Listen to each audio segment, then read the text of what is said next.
Now, this morning, the world will say goodbye to one of the most well-known survivors of the Holocaust, Elie Wiesel. The Nobel Prize winner died at the age of 87. He's remembered for the best-selling memoir, Night, which has sold millions of copies and has been translated into 30 different languages. CBS 2's Jessica Layton has more. He was an author, an activist, and a teacher. I belong to a traumatized generation, haunted by the world's indifference. And perhaps the most famous survivor of the Holocaust, determined to make sure others wouldn't be haunted by the horror of the inhumane treatment he and millions of other Jews endured at Nazi concentration camps.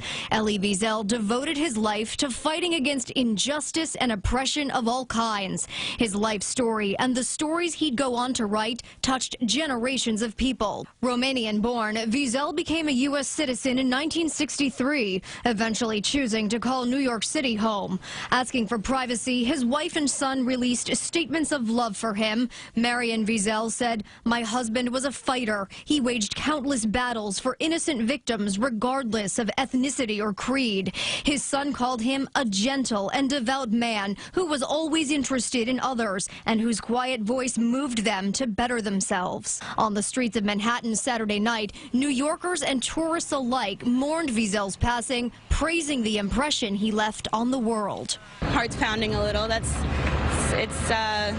Wow.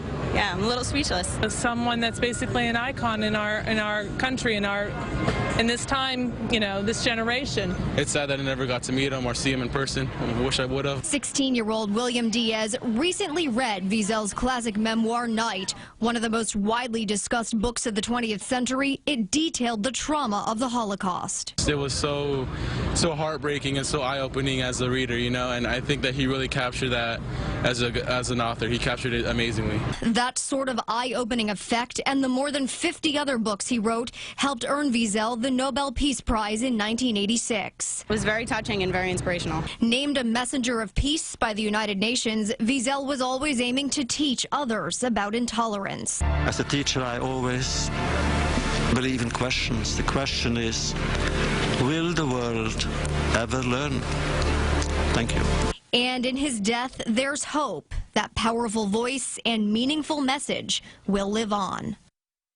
There's a memorial service for Elie Wiesel this morning at 11. It's at the Park East Synagogue. It is closed to the public. Jessica Layton, CBS 2 News. Elie Wiesel worked closely with every U.S. president since 1978. Yesterday, President Obama released a statement saying, quote, "Elie Wiesel was a great moral voice of our time and a conscience for our world. He was also a dear friend. We will miss him deeply." Israeli Prime Minister Benjamin Netanyahu said, quote, "Elie Wiesel served as a ray of light, an example of humanity who believed in the goodness in people." And New York Senator Chuck Schumer added, quote, "Elie Wiesel was a giant, never letting the world forget or excuse the Holocaust and constantly pushing to avoid future ones. He'll be missed." The search is on this